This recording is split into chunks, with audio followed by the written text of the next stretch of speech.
మానవ జీవితమే ఒక మహాభారతం, అది మంచి చెడుల రెంటి నడుమ నిత్య ఘర్షణం.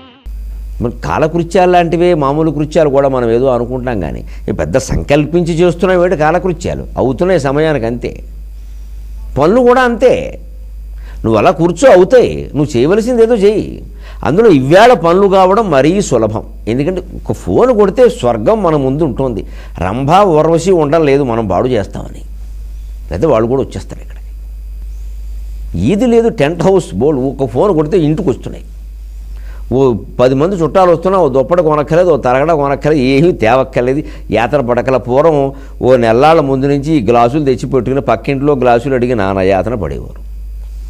కొత్తగా ఏవో పరుపులు కొని కుట్టించుకుని డబ్బులు లేక యాతన పడి ఇంతమందికి పరుపులు ఎక్కడ. ఇప్పుడు ఏమి దంపతులు ఉండేవాళ్ళకి ఇంట్లో ఒక ఫ్యాన్ ఎవరు 4 ఫ్యాన్లు అద్దెకి తెస్తారు, 4 పరుపులు తెస్తారు, 4 తరగడాలు తెస్తారు. ఈవిడ దీనికి పెళ్లి కూతురు సమయానికి లేదని అంటే పెళ్లి కూతురుని ఇచ్చేసేవాళ్ళు ఉన్నారు అద్దెకి. ప్రపంచం ఏమి అంత మారిపోయింది.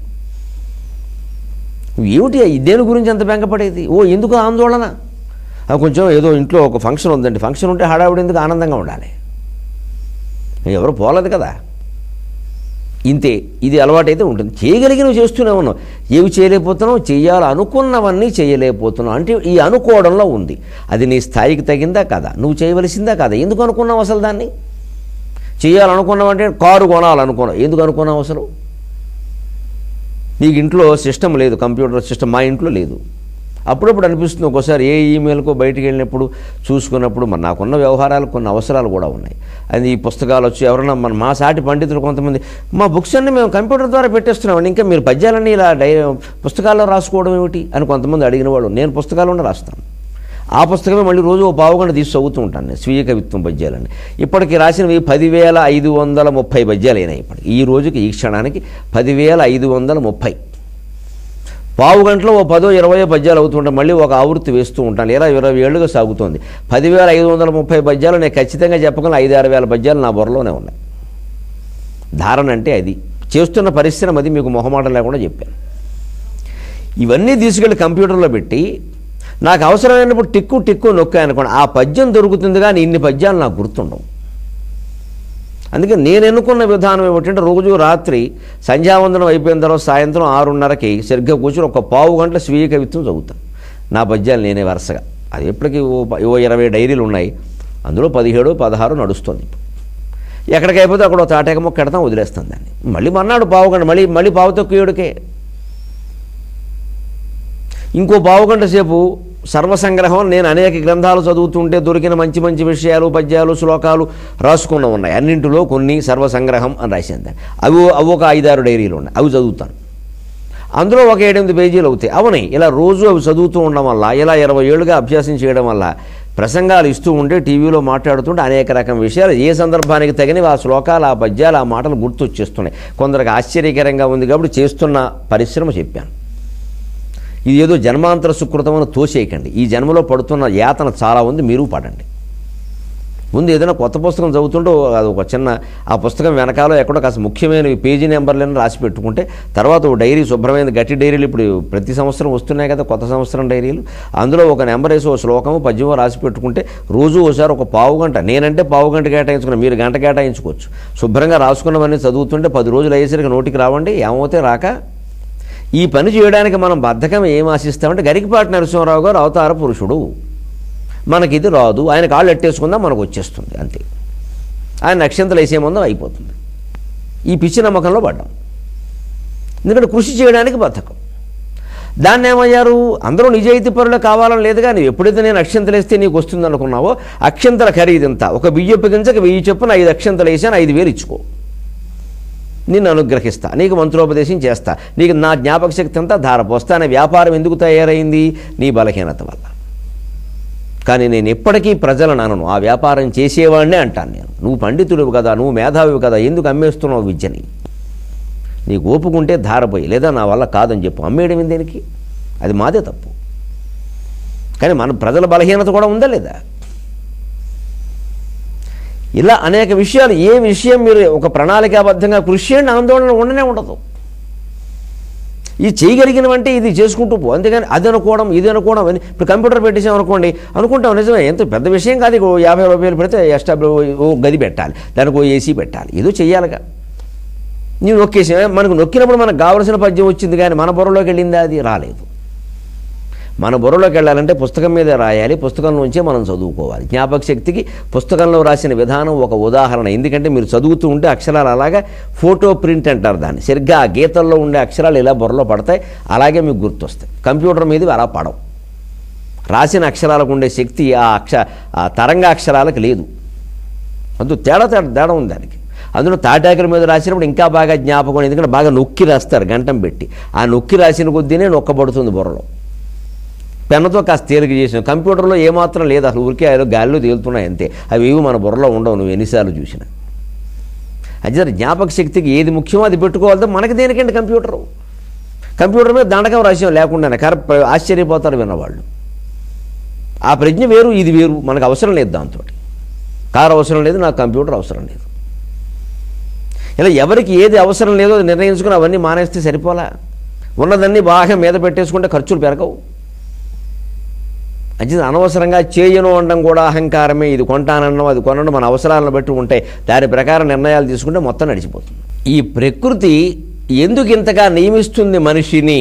దానికి మూలం ఎవరు? దానికి ప్రేరణ ఎవరు? ఈ వ్యవస్థకి మూలం ఎవరు అంటే పరమాత్మ ఇక్కడ సమాధానం చెబుతున్నాడు. ఈశ్వర సర్వభూతానాం హృద్దేశే అర్జున తిష్టతి భ్రామయన్ సర్వభూతాని యంత్రారూఢాని మాయయా. ఈశ్వరుడు సర్వభూతానాం హృదయే అర్జున తిష్టతి, సర్వజీవుల యొక్క హృదయంలోనూ ఉన్నాడు. ఏకో దేవ సర్వభూతాంతర ఆత్మ, ఏకో దేవ సర్వభూతేషు గూఢః, సర్వవ్యాపీ సర్వభూతాంతరాత్మ, కర్మాధ్యక్ష సర్వభూతాధివాసః, సాక్షి చేత కేవలో నిర్గుణశ్చ. శ్వేతాశ్వతరోపనిషత్తులో మాట. ఏకో దేవ సర్వభూతేషు గూఢ, అన్ని జీవులలోనూ గూఢ రహస్యంగా. సర్వవ్యాపి అంతటా నిండినవాడు. సర్వభూత అంతరాత్మ, అన్ని జీవుల లోపల హృదయం లోపల ఉన్నవాడు. ఆ హృదయం లోపల పరమాత్మ ఉండబట్టే మనకి గాఢ నిద్ర పట్టినప్పుడు అత్యంత ఆనందంగా ఉంటుంది. ఏం జరుగుతుంది గాఢ నిద్ర పట్టినప్పుడు? శంకరాచార్య స్వామి శతశ్లోకి అనే గ్రంథంలో చెబుతారు. ఇంద్రేంద్రాణ్యోహో అని వాడతారు ఆ శ్లోకం. ఇంద్రాణి అంటాం మనం. ఇంద్ర అంటే ఇంద్రుడు, ఇంద్రాణి అంటే శచీదేవి. కానీ వాటి అసలర్థం అది కాదు. ఈ కనుబొమ్మల మధ్యలో ఈ కుడికంటి పాప ఇంద్రుడు, ఎడమకంటి పాప ఇంద్రాణి. వాటికి తాత్వికమైన అర్థాలవి. కుడికంట్లో ఉండే కంటిపాప ఇంద్రుడు, ఎడమకంట్లో ఉండే కంటిపాప ఇంద్రాణి. అందుకే ఇంద్రుడిని సహస్రాక్షుడు అంటారు. కంటికి ఆయనకి సంబంధం. మనం నిద్రపోయేటప్పుడు నిద్రలోకి నెమ్మదిగా జారుకోవడం అంటారు. జారుకుంటాంగా నెమ్మదిగా. ఆ జారుకున్నప్పుడు ఈ రెండు కంటిపాపల చూపుల వెలుగులు, రెండు వెలుగులు కలిసి ఈ భూమధ్యంలో ఏకం అవుతాయి. అందుకే మనం భూమధ్యంలో బొట్టు పెట్టుకుంటాం.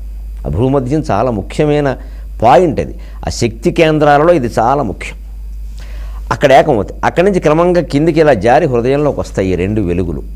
ఇక్కడ స్థిరంగా ఉంటాయి. ఇక్కడ హృదయం, ఇక్కడ పరమాత్మ స్థానం హృదయం. అందుకే హృదయంలో దేవుడు అంటారు. మోకాల్లో దేవుడు, మోచేతుల్లో దేవుడు అనరు. హృదయంలో, ఆ హృదయంలో అక్కడ మనకి సుషుప్తి, కల కూడా లేకుండా సుషుప్తి. అక్కడ మనం ఆడమరిచి నిద్రపోయాం. అదే ఆ భగవంతుడి దగ్గర ఉన్నాం మనం. ఆ స్థితిని తెలిసి పొందగలగడం సమాధి, తెలియక పొందడం నిద్ర. అక్కడే ఉన్నాడు. ఈశ్వర సర్వభూతానాం హృద్దేశే అర్జున తిష్టతి భ్రామయన్ సర్వభూతాని యంత్రారూఢాని మాయయ. అన్ని జీవుల్ని యంత్రానికి కట్టేసిన బొమ్మల్ని తిప్పినట్టు తిప్పుతున్నాడు. అస్మిన్ మహామోహమయే కటాహి సూర్యాగ్నిన రాత్రి దివేంధనేన. యక్ష ప్రశ్నలో ధర్మరాజు చెప్పిన మాట. లోకంలో గొప్ప విచిత్రమైన వార్త ఏదయ్యా అంటే, ఇదిగో చెబుతున్నాను విను వార్త. 3 లోకాలు 3 కాలాలు చెప్పుకోవలసిన వార్త, ప్రత్యక్ష ప్రసారం చేయవలసిన వార్త. అస్మిన్ మహామోహమయే కటాహి సూర్యాగ్నిన రాత్రి దివేంధనేన మాసర్తుదర్వీపరిఘట్టనేన భూతాని కాలః పచతీతి వార్త. కాలపురుషుడు ఈ సమస్త జీవరాశుల్ని సాంబార్లో పులుసు మొక్కల్లా వేసి పారేశాడు. గుమ్మడికాయ మొక్కల్లాగా, ఆనపకాయ మొక్కల్లాగా, ములక్కాయల్లాగా, వంకాయల్లాగా, దొండకాయల్లాగా. ఎవడే కాయో తెలుసుకోవడమే, ఇంకేం లేదు అక్కడ. అందరూ మొక్కలే. పులుసులో మొక్కలు గొడవ పెట్టక అన్నీ వేసి మహామోహమయే కటాహే, ఈ మహామోహం తస్మిన్ మహావ్యామోహ సంహారణే తస్మై శ్రీ గురుమూర్తయే నమయదము శ్రీదక్షిణామూర్తయే. ఈ మహామోహమే మనకి సాంబారు గంగాళం, పెద్ద గుండిగా. ఈ మహామోహమయమనే జీవితం అనే గంగాళంలో బారేసేట మొత్తం అందరిని ముక్కలను చేసి దాంట్లో పెట్టి ఏం తిప్పుతున్నట్టయినా మాసర్తు దర్వీ పరిఘట్టనేనా. గెరటి తిప్పడానికి గెరటి కావాలిగా. రోజులు, నిమిషాలు, గంటలు, రోజులు, నెలలు, ఋతువులు, అయనాలు, సంవత్సరాలు ఇలా తిప్పుకుంటూ పోతున్నాడు కాలగమనంలో. మరి దీనికి పొయ్యి మండడానికి, సాంబార్ ఉడకడానికి పొయ్యి కావాలి కదా, పొయ్యిలో వేడి ఉండాలి కదంటే సూర్యాగ్నిన రాత్రి దివేంధనేన. పగలు సూర్యునితో, రాత్రి అగ్నితో కలుస్తున్నాడు. సూర్యుడు తన కాంతిని అగ్నిదేవుడికి ఇచ్చి పెడతాడు రాత్రి. అందుకే గైరికా ధాతువులు ప్రకాశిస్తాయి, మిణుగురు పురుగులు ప్రకాశిస్తాయి, కొన్ని రకాల మొక్కలు కూడా ప్రకాశిస్తాయి. ఆ సూర్యకాంతి మొక్కల్లో ఉంటుంది. అందుకని పగలు సూర్యకాంతి అనే వేడిముతో, రాత్రి అగ్నికాంతి తేజస్సు అనే వేడిముతో ఈ పులుసులో మొక్కల్లాగా మొత్తం జీవులందరినీ ఇందులో పడేసి తిప్పుతున్నాడయా. ఈ భ్రామ యంత్రారూఢ అని మాయయ భగవద్గీతలో చెప్పిందే ఉపనిషత్తుల్లో ఉంది. అందుకే దోగ్ధ గోపాలనందన సర్వోపనిషదో గావో దోగ్ధ గోపాలనందన వార్ధో వత్స సుధీర్భోక్త దుగ్ధం గీతామృతం మహతు. భగవద్గీత ఒక ఉపనిషత్, ఒక అమృతం, అది పాలు, అది ఉపనిషత్తుల సారం. సర్వోపనిషత్తులే గావులు, ఆవులు, సర్వోపనిషత్తులే ఆవులు. పాలు పిండేటువంటి గొల్లవాడే గోపాలకృష్ణుడు, ముందుగా అందుకున్న అర్జునుడే దూడ. మనమంతా కూడా మిగిలిన వాళ్ళం, తాగేవాళ్ళం.